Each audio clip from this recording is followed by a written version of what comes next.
Hi అండి, అందరూ ఎలా ఉన్నారు? బాగున్నారా? ఈరోజు గోంగూర పప్పు ప్రిపేర్ చేశాను. ప్రాసెస్లోకి వెళ్ళే ముందు ఇప్పుడే నా ఛానల్ని ఫస్ట్ టైం చూస్తున్నట్లయితే ప్లీజ్ నా ఛానల్ని సబ్స్క్రైబ్ చేసుకోండి, సపోర్ట్ చేయండి. ఇప్పుడు ప్రాసెస్లోకి వెళ్ళిపోదాం. ఒక కట్ట గోంగూర తీసుకున్నాను నేను. ఇలాగా ఆకులు వలిచేసుకుని 1 టేబుల్ స్పూన్ కల్లుప్పు వేసుకుని వాటర్ వేసుకుని ఆకంతా ములిగేలాగా వాటర్ వేసుకుని 10 నిమిషాలు పక్కన పెట్టుకుని ఆ తర్వాత వాష్ చేసుకోండి. 3-4 టైమ్స్ వాటర్తో వాష్ చేసుకోండి. ఇప్పుడు 1 కప్పున్నర కందిపప్పు వేసుకుంటున్నాను. శుభ్రంగా 3-4 టైమ్స్ వాష్ చేసుకుని తెచ్చుకున్నాను. వాటర్ వేసుకుని 3-4 పచ్చిమిర్చి వేసుకుని స్టవ్ మీద పెట్టేసుకుందాం. ఇప్పుడు ఇలా ఉడుకుతూ ఉంది కదండి, కొంచెం ఉడికిన తర్వాత కొంచెం పదునున్నప్పుడు పప్పు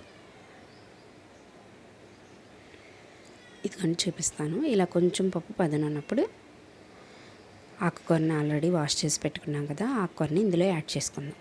గోంగూర పప్పులో యాడ్ చేసేసుకుని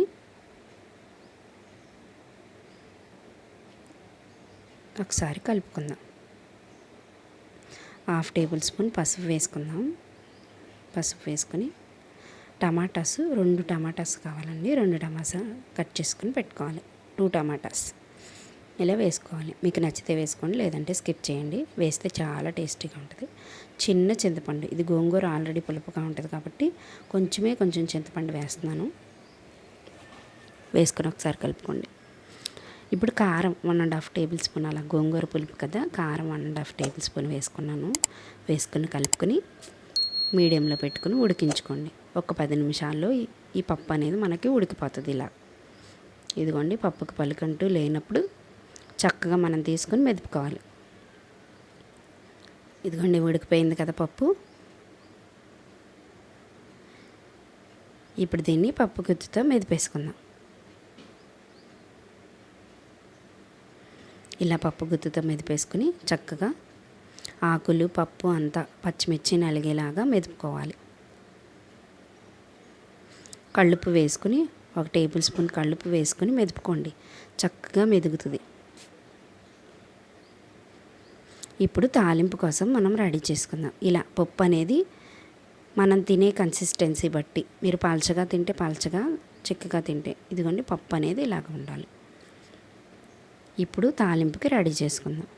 ఒక గిన్నె పెట్టుకుని దానిలో 3 టేబుల్ స్పూన్ ఆయిల్ వేసుకుని వెల్లుల్లిపాయ 8-9 దంచి వేసుకోండి. మీకు ఇంకా ఎక్కువ కావాలంటే ఎక్కువ వేసుకోండి. ఆవాలు 1 స్పూను, జీలకర్ర 1 స్పూను, 2-3 ఎండుమిర్చి ఇలా ముక్కలు చేసి పెట్టుకోండి. ఇవి వేసుకుందాం. వెల్లుల్లిపాయ కొంచెం వేగిన తర్వాత వేసుకుందాం. కరివేపాకు కొంచెం 2-3 రొప్పలు వేసేసుకుని బాగా తాలింపు అనేది మనం రెడీ చేసేసుకుంటే తాలింపు బాగా వేగితే బాగుంటుంది. ఇప్పుడు తీసుకెళ్ళి పప్పుని యాడ్ చేద్దాం. ఇదిగోండి ఇలా పప్పుని యాడ్ చేస్తే మనకి పప్పు అనేది మనకి రెడీ అయిపోతుంది. గోంగూర పప్పు చాలా టేస్టీగా ఉంటుందండి, చాలా బాగుంటుంది. ఒకసారి ఇలా గిన్నెలో వండి ట్రై చేయండి, మీకు అందరికీ కూడా నచ్చుతుంది. ఈ వీడియో మీకు నచ్చినట్లయితే ప్లీజ్ నా ఛానల్ని సబ్స్క్రైబ్ చేసుకోండి. ఈ పప్పుని నేను చూపించిన విధంగా వండుకొని ఎలా ఉందో నాకు కామెంట్ కూడా పెట్టండి. Thank you.